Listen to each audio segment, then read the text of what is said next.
L'Afrique est le berceau de l'humanité, pas uniquement parce que les anciennes traces de nos ancêtres y ont été découvertes, mais aussi parce qu'elle regorge beaucoup de ressources naturelles. Une fois de plus, elle est extrêmement riche en ressources naturelles telles que les minéraux, l'énergie, les terres arables, la biodiversité, le soleil, le vent, etc.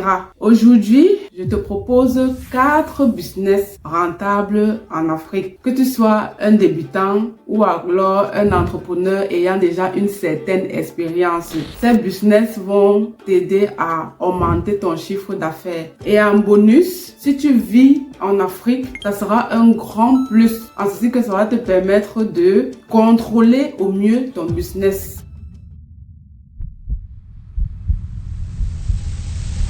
Bonjour à tous, bienvenue à tous les nouveaux abonnés. Ici c'est chez vous, installez-vous très bien. Je m'appelle Tatiana Tina, je travaille dans le domaine du marketing et de la communication. En parallèle, je suis entrepreneur multicasquette. Je mets l'accent sur la négociation internationale parce que c'est l'élément essentiel, indispensable dans tout type de business. Alors, aujourd'hui, il est question d'explorer 4 business rentables en Afrique. Si tu fais partie de ceux-là qui s'interrogeaient à savoir quel est le business que je peux lancer en Afrique, quel est le business que je pourrais développer qui va m'apporter des revenus supplémentaires, quelle est cette activité que je puisse faire qui puisse me rapporter un peu plus d'argent pour pouvoir aider ma famille. Ça dépend de tes objectifs et surtout de ta vision. Le tout premier secteur clé, c'est l'agriculture et l'agro-industrie. On va commencer par les débutants, parce que c'est un secteur certes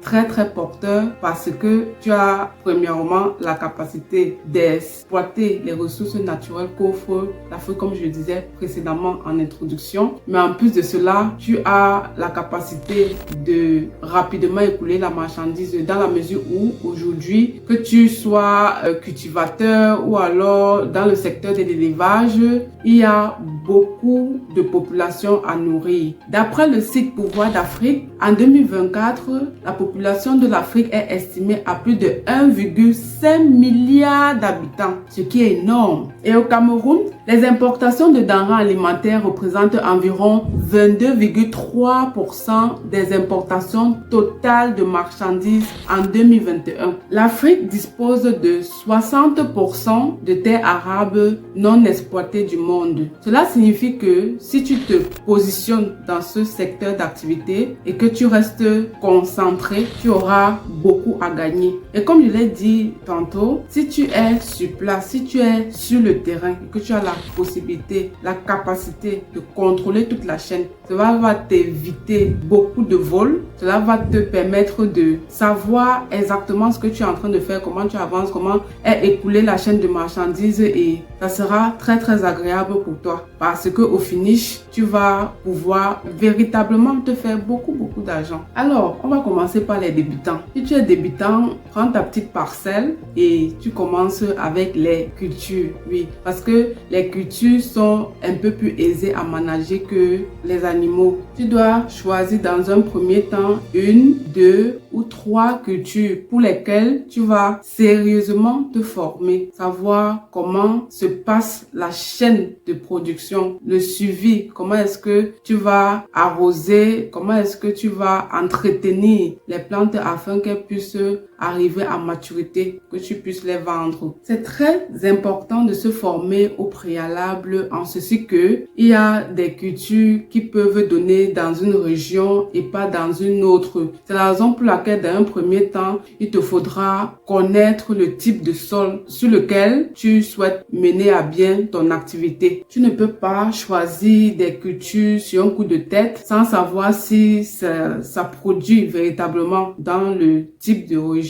que tu as choisi ou bien le type de sol, et surtout si le dit produit en question est bien consommé par la population, car comme tu le sais et que tu dois toujours garder en tête, on vend ce qui est demandé par la population. L'essence même de l'entrepreneuriat, c'est de résoudre les problèmes de la population. Pour toi qui as une grande préférence pour l'élevage, je vais plutôt te proposer dans un premier temps de débuter avec l'élevage des poulets ou encore faire dans la pisciculture. Au lieu de viser par exemple les moutons, les bœufs ou encore les porcs. Pour commencer petit, il va te falloir toucher soit les poulets, soit l'élevage des poissons. Ça sera un peu moins coûteux. Pour l'élevage des poulets, il va te falloir chercher une salle que tu vas aménager. Je réitère encore, il est important dans un premier temps de bien se former pour savoir ce qu'on est en train de faire, où on va. Tu vas te prendre une bonne formation de qualité auprès d'une personne qui fait déjà dans l'activité, qui a fait ses preuves avant de te lancer. Et pour ceux-là qui préfèrent plutôt l'élevage des poissons, voilà, vous pouvez commencer par faire des petits bacs dans une salle. Ça peut être dans votre maison, c'est vous qui voyez. Et puis, vous définissez le type de poisson. Si c'est par exemple le poisson silure, vous savez que c'est plus consommé dans la ville de Yaoundé. Si vous êtes à Yaoundé, au Cameroun, et bien c'est par ce poisson qu'il faut commencer. Et si vous êtes dans la ville de Douala, et bien il va falloir choisir les carpes, les tilapias, parce que c'est ce poisson-là qui est aussi très très consommé dans la région. Pour ceux-là qui ont un budget un peu plus important, un peu plus conséquent, je recommande l'agriculture durable au travers de la transformation locale. Par exemple, on aura le passage du cacao au chocolat, du café à la torréfaction et du coton au textile. L'opportunité de business majeure intervient en créant les chaînes de valeur locales plutôt que d'exporter les matières premières brutes. Le deuxième secteur d'activité super rentable dans le monde entier d'ailleurs et en Afrique en particulier, c'est la cosmétique. Ma propre expérience, j'ai vu beaucoup d'entrepreneurs, que ce soit les occidentaux ou alors les Africains eux-mêmes, résidant ici en Europe ou encore en Amérique du Nord, bref, en Occident de manière générale, qui s'en vont en Afrique pour rechercher les matières premières brutes, les ressources naturelles de l'Afrique afin de les amener ici pour transformer et faire leurs cosmétiques, que ce soit sur le cheveu ou encore sur la peau. Donc toi, tu les as déjà sur place. Tu as déjà l'essentiel, le nécessaire, la pièce maîtresse qui va te permettre de juste l'utiliser. Cela consistera à transformer localement les matières premières à l'instar du karité, le cacao, l'argan, le moringa, l'hibiscus, en huile, beurre et extrait naturel pour créer des gammes et vendre des cosmétiques bio et éthiques. Il y a naturellement plusieurs autres matières premières. Le choix de votre gamme dépendra donc du rendu recherché. Deuxième type de business, la restauration. En Afrique, on mange beaucoup et on mange de la bonne nourriture bio. Alors, si tu te positionnes dans ce secteur d'activité, tu ne pourras que te faire beaucoup de cash. Bon, les deux cultures en Afrique que je maîtrise très bien sont le Cameroun et la Côte d'Ivoire. Il y a beaucoup de bonne nourriture là-bas. Voilà. Au Sénégal aussi, au Bénin, etc. Il y a beaucoup de nourriture. J'ai eu à goûter quelques fois, mais particulièrement le Cameroun parce que ma famille adoptive ici en Allemagne, ce sont les Ivoiriens. Donc, j'ai aussi beaucoup vécu là-bas. C'est la raison pour laquelle je connais la loco, je connais le foutou, je connais la sauce graine, etc. Et en Afrique, on sait qu'on est number one. Au Cameroun, autant pour moi. On sait qu'on est numéro 1. Le Ndolek a fait ses preuves dans tout le monde entier. Tout le monde a vu. En tant que débutant, ce business est parfait pour toi. Surtout pour les mamans qui sont à la maison avec les nourrissons, les petits enfants. Tu n'as pas besoin d'un très gros budget. Forcément, lorsque tu es à la maison et surtout si tu as le bébé, beaucoup de personnes te rendent visite et les 10 personnes sont témoins de ce que tu sais très bien cuisiner. Ils feront partie de tes premiers clients. Il te suffit de prospecter. Fais juste un petit flyer. Tu mets sur tes réseaux sociaux, tu mets ton ça sur WhatsApp, tu mets sur Facebook partout, tu proposes tes services. Il y a même des personnes qui prennent la pause de midi et dans l'environnement où ils travaillent, parfois, il n'y a pas des espaces comme des restaurants abordables où ils peuvent facilement se commander de la nourriture. Et donc, si tu proposes dans un premier temps des prix abordables et que tu es capable de te déplacer pour les livrer à la pause de midi entre midi et 14 heures régulièrement, ça sera ta base des clients, le temps pour toi de faire grandir l'activité et d'ouvrir ton propre restaurant demain. Je te recommande de mettre beaucoup l'accent sur la logistique, surtout si tu n'as pas encore de voiture. En ceci que j'ai connu une jeune dame qui faisait dans les snacks, les mignardises, donc les croquettes, les chips, les crêpes, etc.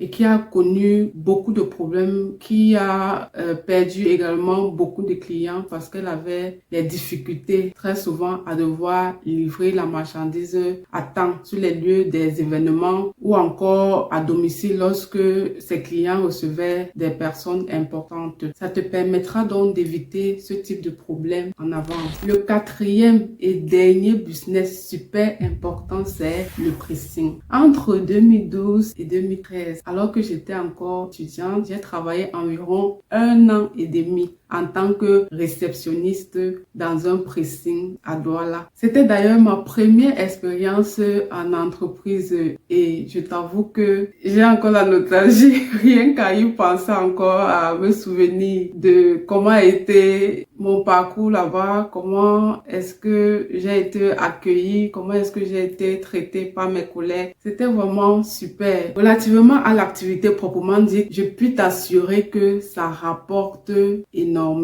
Il faut savoir que, en tant que réceptionniste, je n'avais pas uniquement à rester à la réception, enregistrer le linge sale des clients et puis les envoyer pour qu'on les lave. Non. La formation à cet endroit était de qualité en ceci que on nous formait pour plier également les habits parce que c'est vrai, c'est toute une chaîne. Il y a ceux-là qui lavent, il y a le lavage à eau, le lavage à sec, le repassage, le pliage et voilà, on était également formés pour plier les vêtements et il pouvait arriver que lorsque le client vient rechercher son vêtement parce qu'on donne des dates prévues pour procéder à la livraison et que le vêtement n'est pas encore repassé, qu'est-ce que tu fais? Toi-même tu repasses. Bon, après ça dépend. Hein. Moi je me limitais aux chemises ou encore comme celui que je porte là. Bref, les vêtements faciles à repasser, pas les pantalons ou alors certains vêtements sensibles là où il faut juste souffler à chaud dessus. Non, parce que lorsqu'il y a la gestion des les litiges, la résolution des conflits, ça intervient souvent parce que un vêtement a été abîmé. Lorsqu'on sort la facture, tu es voilà, c'est compliqué. Donc c'est la raison pour laquelle il est important que tu recrutes des professionnels qui ont de l'expérience dans le domaine dans ton entreprise afin que ils puissent bien traiter les vêtements des clients. Ça va t'éviter beaucoup de problèmes. Du coup, il te suffira de trouver un local bien positionné, ouvert au public, choisir une clientèle cible auprès de laquelle, en dehors de tes réseaux sociaux, tu vas constamment prospecter. Tu vas commander les machines petites ou moyennes dans un premier temps. Comme à l'accoutumée, je recommande fortement de te former comme il se doit dans ton secteur d'activité avant de commencer quoi que ce soit. Ça te permettra d'éviter beaucoup d'erreurs et de gagner en temps. Bon, nous y sommes. C'est la fin de cette vidéo. J'espère qu'elle t'a plu et surtout que parmi les 4 types de business rentables proposés, tu vas trouver l'une d'entre elles pour pouvoir lancer ton activité. N'oublie pas de partager la vidéo avec tes proches. On se voit à la prochaine. Ciao!